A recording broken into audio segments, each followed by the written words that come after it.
Letra që nuk mbërriti kurrë. Në një qytet të vogël bregdetar jetonte Arta, një vajzë që çdo mbrëmje shkruante letra.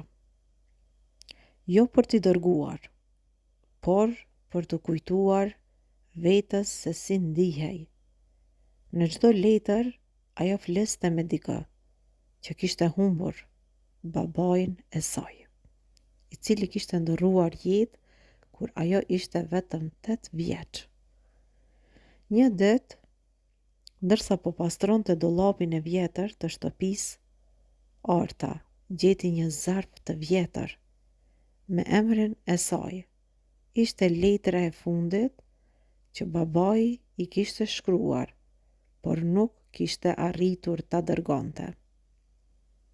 Në të shkruhej: mos harro kurrë, të jetosh me zemër, jo me frikë. Bota mund të të rrëzoj, por gjithmonë do të kesh forca të ngrihesh, sepse je vajza ime.